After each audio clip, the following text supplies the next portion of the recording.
Tomorrowland is about much more than partying, going crazy, and listening to great music. It's also about the whole world coming together, finding connection, and finding common ground, which is also what this next conversation is all about. Please enjoy this beautiful conversation between a few of our favorite DJs and the one and only Sadhguru. Should we start with a chant? Me? Myself? I think you should start with a chant. Okay.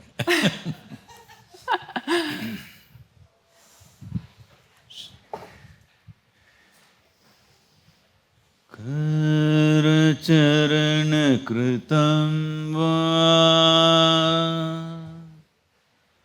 kayajam karmajam va Shravananayanajam va manasam va paradham vihitam avihitam va sarvametat shamasva Jaya Jaya Karunabde Jaya Jaya Karunabde Am Shri Mahadeva Shambho.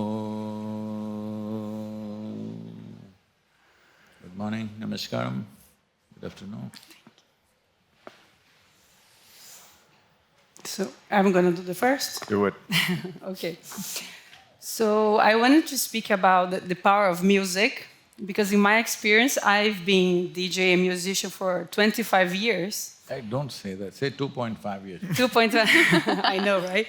And in my path of self-realization and expansion of consciousness, made me start to want to offer music in different ways, not just for entertainment and dance, but for introspection, for expansion of consciousness, for healing. It felt incomplete to do music just for dancing, which is pretty sacred, and this is a music festival, but something was missing. So I wanted you maybe to speak a little bit of the power of music and how we are using it just superficially, and how deep it can go, deeper we can use music, because now I do guided meditation, I do ambient music for listening to nature, and it happened naturally as I was expanding consciousness. So I wanted you to speak a little bit about that. So let's… I know all of you are into music much more than me, but let's try to understand what is the mechanics of music. Essentially, sound is an existential phenomenon. It's real. In fact, today modern physics is out to tell you that the whole creation, everything physical around you, from the planet to the system, to the universe, to your body, to this and everything, is not really fully there. It's a reverberation. Reverberation means where there's a reverberation, there's bound to be a sound. So, the entire creation is a sound. In the yogic systems, we recognize this, and if you can perceive, right now she picked up the tumbler, if I can perceive the sound of that form, it's a form, but it has a sound attached to it. Because if you feed a sound into an oscilloscope, it produces a certain kind of form based on its amplitude and frequencies and other aspects of the sound. If you feed one sound, it gives out a form. Similarly, the form has a sound attached to it. When you read this, that if I look at you the way you're sitting right now, looking at this form, if I feel the sound for that, then generally we give that as the name for you. So every time I ask you, what's your name? When you utter that name, it should reverberate. When somebody calls you by that name, it should reverberate.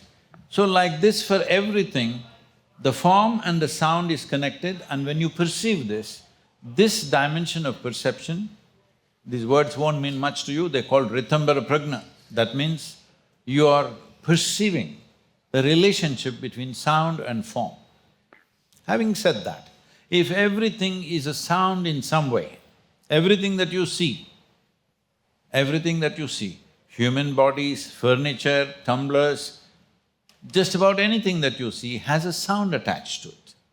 If you can feel that, then you understand the geometry of sound. See, the geometry of forms is very important. Any form, how stable and efficient it is, depends upon how cohesive its geometry is. If I see you, how you're sitting right now, I won't say this, but I'm telling you, if I watch somebody how they sit, I will tell them in the next 10-15 years what problems they'll have with their body and their mind, and what possibilities are there which they can explore simply because of the way they're sitting. Because the form is determining many things that you do. So this is why the yogic training is all about setting up the form in such a way that your geometry is in some way congruent with the larger geometry of the universe. In some way, you are not an aberration, you are there as a part of it. So when we talk about music, before that there's another aspect called mantra. Right now I chant it, I can't sing it, I can only chant it because it is a perfect arrangement in terms of geometry of sounds. But what music does is, it wants to add an aesthetic to it. To add the aesthetic, it compromises the structural integrity of that form a little bit. There are musicians who will sing the same mantra as a song, but now they will bring aesthetic to it and make it more pleasant to listen to, but in terms of structural integrity, it will lose its integrity. What the mantra has, the music will not have. But it can't completely go off that structure. If it goes off that structure, that sound will become an aberration. Now, any musician will know this. Whether they're conscious, unconscious, doesn't matter. There are moments when the sounds that you produce touches you and touches the people around you beyond your understanding. Does it happen or no? Sometimes. Yes. Here and there, it happens. So why it is happening means somewhere the geometry fell together in such a way that suddenly that sound became a powerful force. Right now, I'm in a techno festival, so I don't want to say anything, but right now, largely, not just here, everywhere, we're using the power of technology to make sound forceful. It's loud and like that. See, sound is passing through air here, isn't it? And it also passes through water. If you're under the water in a swimming pool, if somebody calls you really loudly, you can hear. So sound passes through water and air. That means it can pass through your tissue, because over 70% is water here. So it can pass through your tissues. What can pass through your tissues is in many ways doing things to your cells. There is substantial study to show that very powerful bass music is disturbing about 170 genes in your body to cause various distractions in the system, which is not a planned distraction, which is not a intent, it is simply happening randomly. There are any number of studies to show that listening to some very loud things going on is damaging organs and stuff because the sound is penetrating into the organs and cells of the body. The important thing is for you as a concerned musician, one simple thing to do is, without microphone, at least for 10 people, you do it, see what's the impact, then you do it on the microphone. If it doesn't turn out well without microphone, don't do it. It's a simple way to test out whether you are really reasonably okay or not. You're not trying to deliver a perfect mantra there, you're just trying to impact the people in a positive manner.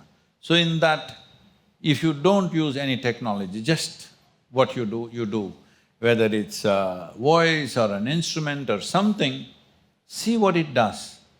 That if you're putting it on microphone and enlarging it 1,000,000 times, what is it? 1,000 times or 1,000,000 times or whatever you're enlarging it, well, it'll lose some of it, but still it'll have some basic quality. But if you're just going on the technology which can amplify things in such a way that you have no measure what it is doing, well, you must think about it. It's not for me to tell you, you must think about it a little bit because you're telling me you're a concerned and conscious musician, you must think about it. Okay. Just a quick, so, and would you say, because we are here playing for, and it's loud, and would you say if we go with the right intention, with the open heart, in devotion, this would affect less or no? The sound is the sound, it's gonna affect anyways? See, with great devotion, I want to throw a coconut to a god who is sitting there, but it hit your head. Does it hurt equally? Yes, I thought about it. It's true. In India, people are throwing coconuts. Yes. It's a sport maybe. Huh? It's a sport maybe. No, they're trying to break the coconut, but in case it lands on your head, their devotion, you can't question their devotion, they're in great devotion, but your head, Yeah. poor head. Thank you. You want to do the next one, Amelie? Yeah. You want to go? Yeah. First of all, thank you so much for being here. It's really an honor to meet you. My question is actually, I personally practice daily meditation and yoga. It's honestly changed my life and it keeps me so grounded, but it's really hard for me to explain to people why or how. So I wanted to ask you to explain to everyone why it's so important and how it actually keeps us so mentally stable and grounded.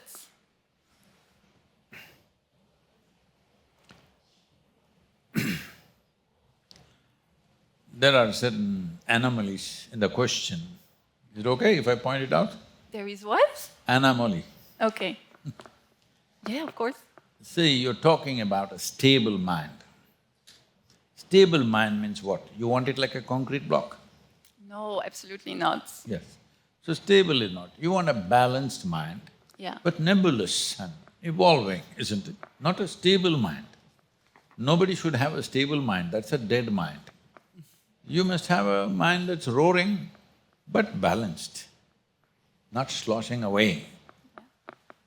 So, this is the nature of the mind. It should not be contained to this or that. It is foraging all the time because it needs to perceive, otherwise it'll become stagnant. Stagnation is not good for the mind, but we want it balanced. You're talking about rooting yourself. When you talk about rooting yourself, see, if you put your root, air is very useful for us, we're breathing. But if the plant puts its roots in the air, it's going to die. It has to put it in the soil. Similarly, our body and our mind, the content of your body and the content of your mind, you gathered over a period of time. But you still say, this is my body, this is my mind, that means you are still there, whatever that is. Maybe you're a ghost, we don't know, but you are there, isn't it? I am. A question. Can you see me right now? I can. Close your eyes. Are you still there? I'm still here. Even if you're not seeing, you're still there, isn't it? So are you looking at me right now, or are your eyes looking at me right now? Both? Really? You're seeing me or your eyes seeing me? Both? What do you mean both? I mean, my eyes see you and my brain is… No, don't talk all that. Okay. Are you seeing me? Yes. Is that a fact? Yes. So are you seeing me or is only your eyes seeing me? I see you. You see me. Through the window of your eyes, you're Yes. looking. Exactly. If you close your eyes, you don't see me, but you are still there, very much there, isn't it? In fact, more there. Because you're disengaged from me, you are more there with eyes closed. So what you're calling as meditation is this, to shift your focus from things that you've gathered in the form of body and mind to that which gathers this.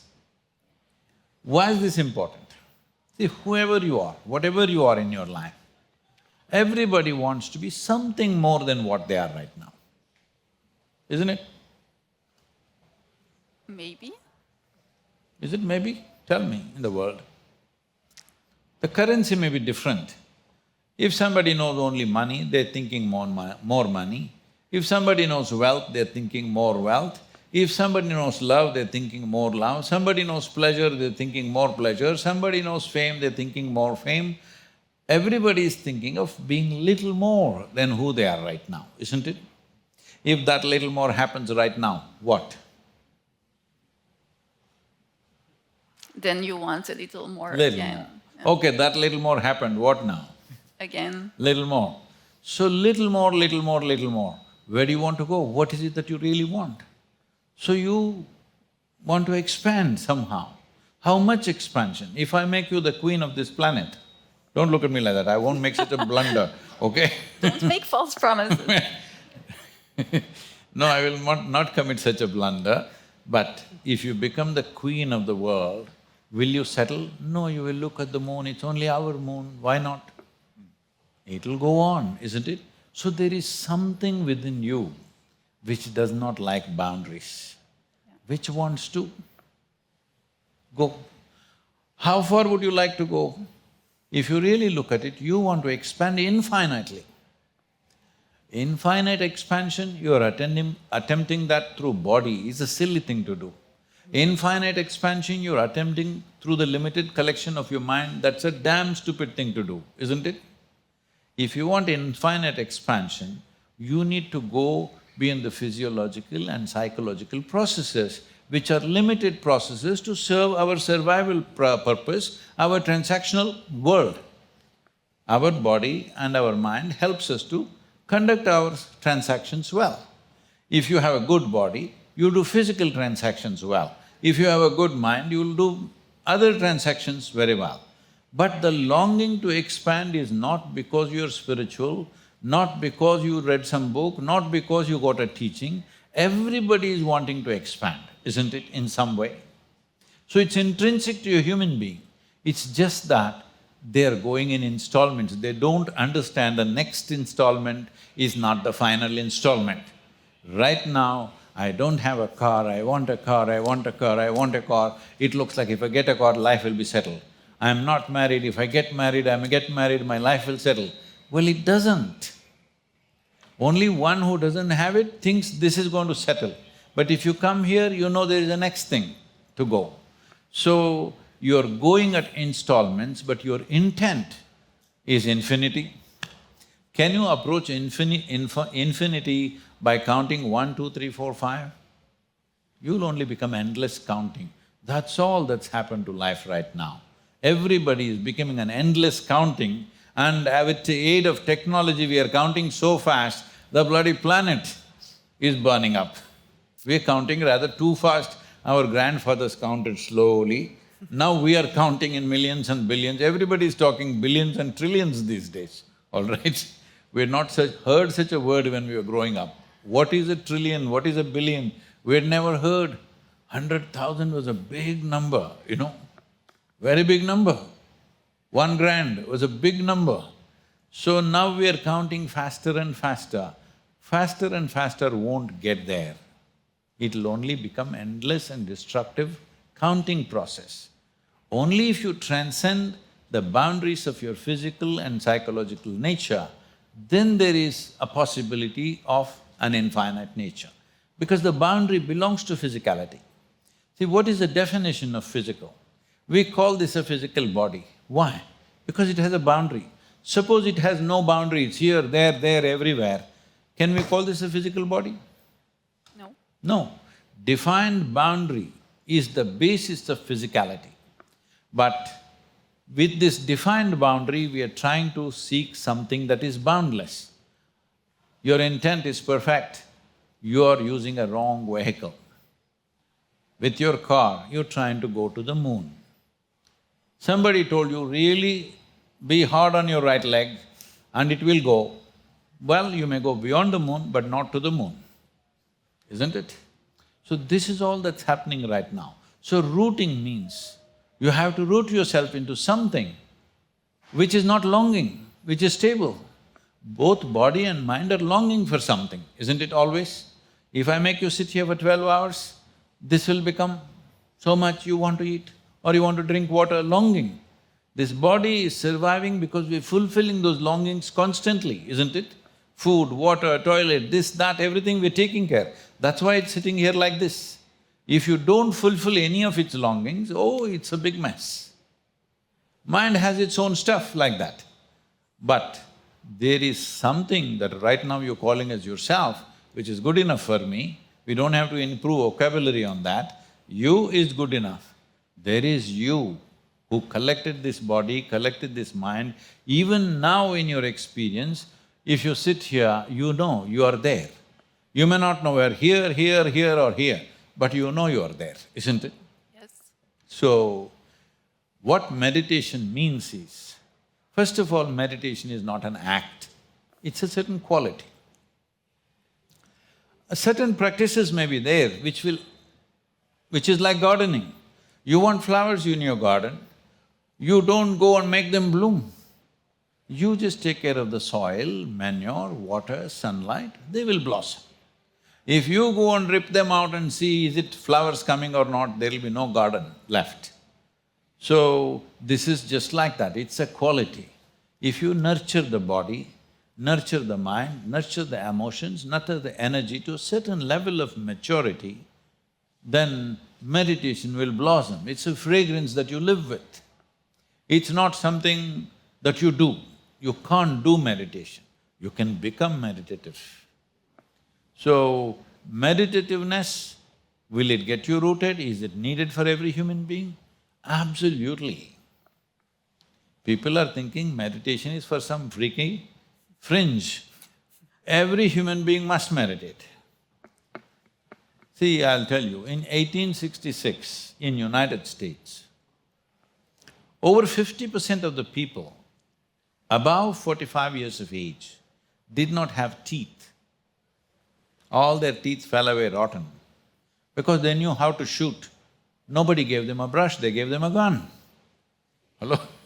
Nobody gave them a toothbrush. Now everybody has teeth.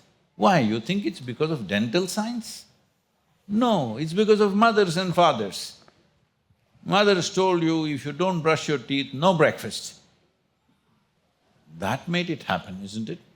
Everybody brushing their teeth, now they got their teeth intact. This is just like that. Everybody's freaking, people are saying it is normal to be stressful, it's normal to be anxious, it's normal to be worried, normal to be destroyed by your own thoughts and emotions. It is not normal, it's crazy. If you think crazy is normal, all the best for you. All right? When you were a 6-year-old girl, see now once in a while you're laughing. When you were a 6-year-old girl, you were like this, you have a child, how old is she? She's 1.5. Ah, you will wait. Once she gets her on her feet, you can't stop her. What is she so excited about? Life, damn it. Hello? That's the only phenomena out here. Not money, not music, not meditation, not God, not anything. Life, that is the only phenomena here, isn't it? What are the things which will enhance that? What are the things which will suppress that? That's all we need to look at. What will enhance the life? What will suppress the life? 6 years of age, you were jumping like that with joy, but nothing. When you're 6-year-old, you're a slave, just understand this. They won't let you eat what you want to eat, they say you want to eat this, they say no, you must eat this. You want to go to sleep, they say no, you must study. You say, I want to play, they say go to sleep. You say, I want to go here, they say go to school. You are just a slave, isn't it? All of us, I'm saying. But we were bursting. If at 6, if you are that joyful, by the time you're 30, you should be ecstatic. Hello? But most people reverse the whole process. By the time they're 30, they're looking so grave. I'm wondering whether they are going to the grave or they walked out of the grave. Which is all of us are going to the grave, it's okay. But these guys look like they walked out of the grave because they're so dead serious. See, first you must be serious and then be dead. You're dead and then serious, this is wrong. You understand what I'm saying? Your language is English, right? Yes. No. I'm not that you don't know English, you know English, but I'm saying your language is generally English. No, it's… Speaking language. No, No, that's why I'm asking. Yeah, I'm from Belgium. Yes. So, why have people become like this? Because they are not rooted in the source. They're trying to forage in things they have gathered. One is the body, another is the mind. These two things you gathered, yes or no? What you gather can be yours, can it ever be you? Whatever you gather can belong to you. Can it become you? No. No. This tumbler may belong to you, but can it become you? No. This water, is this you? But if you drink it, it becomes you. So what you have as your body is a collection of things that you've ingested, isn't it? What you have as your mind is a collection of impressions that you've ingested.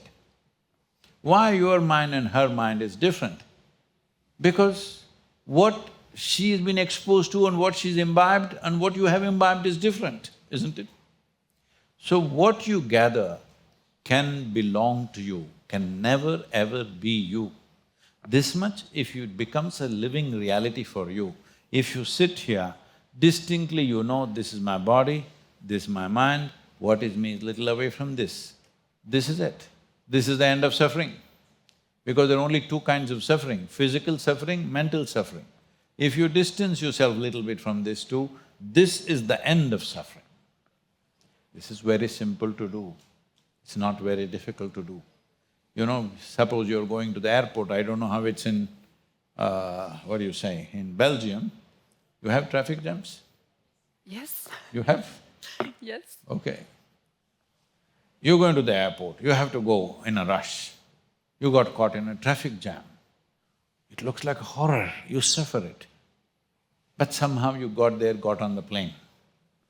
The plane took off, the traffic jam has become much bigger. Then you look down, it really looks cute, these white lights and red lights. Very beautiful, it's like… looks like a jewel in the city. Hello? Why? Little distance. When you're in it, it's a different matter. Little distance, suddenly it's different. If you create a little distance between the mechanism of your body and the mechanism of your mind, little, you know exactly how they work. You can manage them the way they want. Once they take instructions from you, health, well-being, peace, joy, blissfulness, any of those damn things, is it a problem? If your body and mind took instructions only from you, is it a problem to keep yourself healthy, to keep yourself peaceful, keep yourself joyful, blissful, ecstatic, is it a problem? Right now, your machine is not taking instructions from you. We need to do that. Okay. Thank you. I wanted to talk about communication with you. I wanted to ask you a question, as we're all faced as artists with traveling, and there are so many different languages in the world. One thing is the spoken language, one thing is math, one thing is love, one thing is language that is beyond that. And I believe that we're all as artists trying to transmit the best intent of positivity in what we do in our life. And I wanted to ask you how you use this beyond the boundary of language. How do you communicate your intentions, your energy beyond language? And how can we maybe use it? I don't communicate, I invade people. Is that okay? Sure. I don't communicate, I'm not looking for back and forth. I simply invade people. Without knowing what happened, something will happen to them. Because does the sun communicate with you? You can imagine. But he doesn't care what you say, he'll just burn you down. Isn't it? This is just like that. All existential things are just like that. This thing of communicating, I love you, you love me, all this business is only in the human mental structure. Does the flower communicate with you? No, it's just throwing it out your fragrance, throwing its fragrance out, thinking you're a bee. You know, all that black and little white, they're thinking you're a bumblebee. So they're throwing fragrance at you, hoping you will do their job for them. But they're tirelessly doing that, it doesn't matter who comes, who goes. Somewhere they'll find some success. Their success is only 1 in a million, you know. Similarly us, we throw it out. Success rate is much better for us. Similarly you should be. You just throw it out, no communication nonsense. If it's good, people will benefit. If it's bad, they will go away. It's okay. If I'm a skunk, they'll go away. If it's fragrance, they will come, isn't it? It's all right. So I'm saying, what is most important is, you pay attention to how you are. Don't worry about communication, what is going, what is coming back, all this. Just make sure this is at the highest possibility that you know. You don't know the highest possibility. But whatever you think is highest, be in that, don't come below that. In some moment of your life, I'm saying for everybody, some moment of your lives, you have reached some place, certain moments only, where you are most wonderful human being. Has it happened to you or not? Of course. Yes, just be like that. Okay. Because you already know you can be like that, all right? True. Why are you coming down from that? I'm not asking you to do something that you cannot do. You already know how to be like that, just stay there. Your own standards, I'm saying, don't try to be like me. I'm different. Your best, stay there, no? Because you have no business to do anything less than the best that you can do in this world. Especially if people are looking up to you.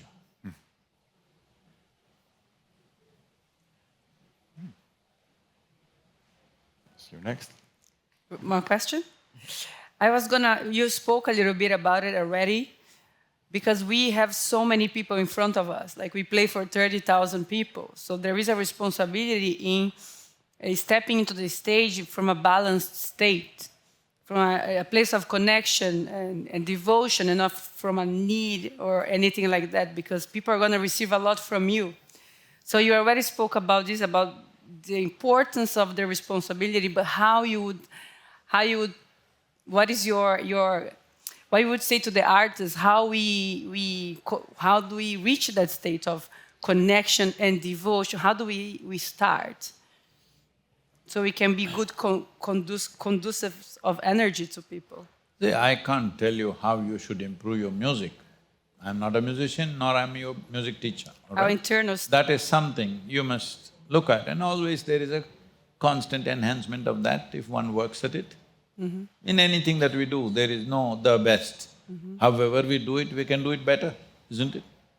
So that, you keep that on, always you're trying to get better, that's one aspect of it. How to be? How to be. How to be. See, right now, if you're identified with this body, you will be determined by the boundaries of the body and the compulsions of the body. Body is a series of compulsions. We already went through this in the last question. Body is a series of compulsions. We think, no, everything is okay. But when you have to go to that place, if you don't go, bladder becomes full. Oh, it looks like your brain is also full of pee only. Yes or no? When your bladder is full, and I'm talking about enlightenment, are you interested? No, you want to go? Yes. That's what we said to each other. Can we pee? This is like somebody said, how long a minute is, depends on which side of the bathroom door you are. You go and knock on the bathroom door, hey, just wait a minute. 1 minute when the bladder is full looks like a million years. Yeah. All right? So this is the nature of the body. So when you stand there, first thing is don't be identified with your body, very important. Next thing is, what is your mind? Do you know what's your mind? It can be just anything, anytime, isn't it? Yeah. So don't try to identify with that because it's not a reliable partner, your mind. One day it'll say one thing. If it's saying the same thing, you're a fanatic or you're something else. Your mind is saying different things is good. If it's saying the same thing all the time, you're some kind of a fanatic, isn't it? You're thinking the same thing all the time. Otherwise, mind will think 1,000 things and it's okay. That's how it should be. It should think 1,000,000 things, not 1,000 things. Perfectly fine, so you can't depend on that one. It is there to be used in certain ways, but that's about it. It's not a dependable partner ever. Body is much more dependable that way. So these two things if you keep aside, you are a fantastic being. So for this, we have a simple process for you. There is something called as Miracle of Mind, okay? It's a free app, please download this, just 7 minutes a day. We want the world to do this, we want at least 3 billion people. We want to make sure to be meditative is not something that you go to a guru and learn or to an institution and learn or somewhere else and learn. This must happen how we learn to brush our teeth. Our mothers told us how to brush. There was no particular technique. They just told us, do this, all the grime should go. Just like that, in every home it must happen by next generation, that every child grows up, how to clean my mind every day like how I brush my teeth. This much must happen, the minimum is 7 minutes. Let's make this happen now. Yes. Use your influence to see everybody does invest at least 7 minutes to keep their mind as a reliable partner, because otherwise it's a bloody unreliable fellow. So you say, as we do the practices to put the mind and body in balance, our natural state automatically flourishes. See, keeping the body and mind in balance is very important, otherwise imbalanced body, imbalanced mind is illness, isn't it? That's not what anybody wants. We want a balanced body and mind, but don't make music like very body-oriented or mind-oriented. Just see if you can keep these two things little aside and just… That means you are lost, only music is on. If you do that, you will see it'll be good for you, good for anybody who listens to it. That means if you're absent, everything will be fine. If these things are not in the way, the things Yes. take care of itself automatically. What is the problem in human life, tell me? It is either their body or their mind. Do they have any other problem? Human beings, do they have any other problem? No. No, body and mind. Why body and mind has become a problem? Because every insect, worm, animal, bird has body and mind of its own. But they don't find it a problem. They're using their mind to sort out their issues very easily. You take a grasshopper, he knows what he wants in his life and what he doesn't want. He doesn't come to you and want to eat your ice cream, he doesn't care for your ice cream. He eats what he wants and he's happy, he knows what to eat. Human beings can't even figure out what is the best thing to eat. Every year they're coming out with new research. Every university is coming out with a new diet scheme for you and it keeps changing every year. Why is it so difficult? If you throw some food there, a dog sniffs, he knows whether to eat or not to eat, isn't it? He knows. How come you don't know? Your neurological system is far more refined and sensitive than any other creature on this planet, yes or no? It is. That's why we are who we are. But how come you don't know? If you keep yourself very sensitive, food arrives, you just look at it or just touch it, you know whether to eat it or not eat it. You don't have to consult any nutritionist or doctor or yogi or nothing. If it comes in touch with your body will tell you whether this will be well accepted in your system or not. Every creature knows this, who are supposed to be less intelligent and less sensitive than us. How come we don't know? So what is our problem? It's like this. You know Charles Darwin? None of you are English, right? No. Before I make a joke, I just check, okay? Charles Darwin, that Englishman, said that a goat could have become a giraffe over 1,000,000 years. A pig could have become an elephant over many more million years, something like that. I'm dumbing it down to very simplistic terms, but something of this sort. But a monkey became a man rather too quickly. Today, the genetic scientists or the DNA scientists are telling us the difference between a chimpanzee and you in terms of DNA is only 1.23%. 1.23% is not much of a percentage, isn't it? Hello? No. No. But I'm telling you, physiologically, you're only 1.23% away from a chimpanzee.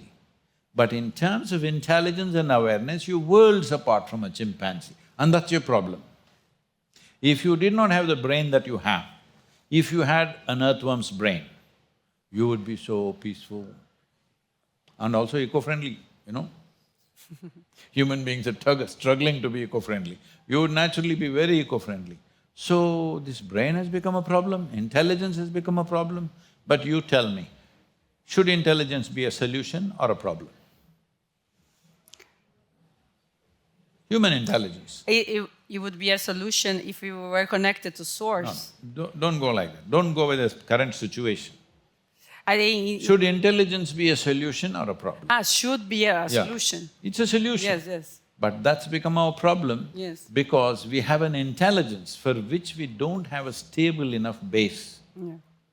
If you do not create sufficient stability in your physiology, in your chemistry, your energetic self, if you don't create enough stability, this intelligence is going to be the greatest misery. That's what it is doing to most people. When I say misery, you call it stress, anxiety, this one, that one. There are 72 names I did not know. During the pandemic, I found out. I thought maybe there are 6, 7 varieties of psychological ailments. Then I was talking to a group of top psychiatrists in UK, fortunately online, I was not their client, okay? I was just having conversation with them.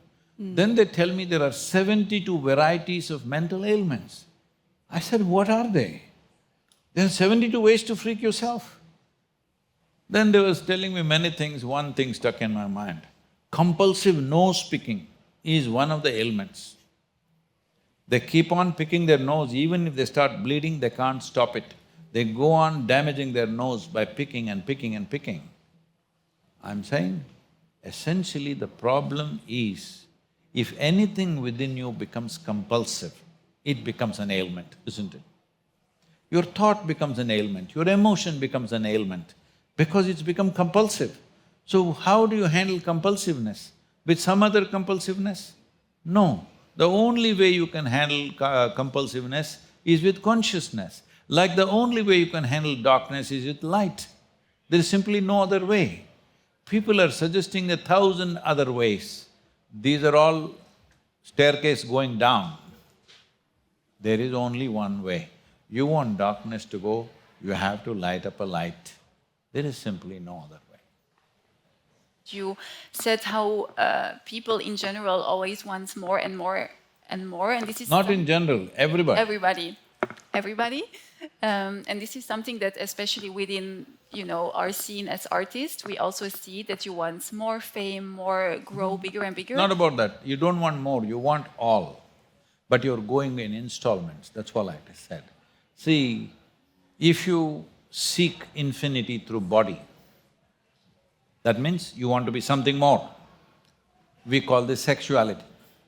You're trying to make something else which is not a part of you as a part of yourself. If you do this mentally, we call this ambition, greed, desire, or simply shopping. If you do it with your emotion, we call it love, we call it compassion. Something that's not you, you're trying to make it yourself, isn't it? A part of yourself. If you do it consciously, then we can call it, usually, in India we call it yoga. I know here yoga means twisting, turning, yoga means union. What was two became one, this is yoga. You're trying it in so many ways, nothing wrong with any of them, it's just that you will never be successful because the method is such, it can only give you momentary sense of union. Whether in sexuality or in a love affair or in conquest or success or accomplishments, there is a moment of being something more. Next moment it's again the same thing, isn't it? How to make it last? Then you must do it the way it works. That is, not with body, not with mind, because these are limited entities, these cannot become boundless. What is defined by boundary cannot become boundless. So if you keep these two things aside, or within yourself you keep these two things aside, then there is a dimension within you which we will call you right now. We can call it consciousness, we can call it intelligence. What did you have for breakfast? Piece of carrot. I had a banana. Okay, banana. Notes. That's good. So, you eat a banana. See, you don't look like a banana, you don't feel like a banana, but banana goes into you and becomes you, isn't it? Has it become you or no? Already 4 hours? No. Become you, right? It becomes me? Yes. How did you build this body? Only the food that you've yes. eaten, right? Yes. So, banana can become you. See, if I take a banana in my hand and make this into a human being, who would you think I am? I took a banana and made a human being. What? God? Creator, isn't it? Well, you didn't do it in your hand, you did it in your stomach. That means that you refer to as the source of creation must be throbbing in you somewhere, isn't it? You put a banana, it becomes a human being in 3-4 hours' time. Who else can do it other than the source of creation? So when there is an intelligence within you which is the very source of creation, which can make a banana into a human being, is it a small thing? You're doing it every day, but unconsciously. This is the human predicament. Right now, see, look at this tusker. No, don't see. There's a huge dinosaur behind you. But you're unaware. It doesn't exist, isn't it? Such a big animal. You're unaware it doesn't exist, the same thing. Here, there is such a tremendous force which is the very basis of creation. It can make a banana into a human being, but you are unaware, it doesn't exist. Please become aware so that it exists. Because if it was somewhere up in heaven and you didn't go there, even I don't want to go there, it's okay. But if it's within you and you did not experience it, it's a crime, isn't it? Don't commit this crime. Let's make it happen. Thank you. Thank you.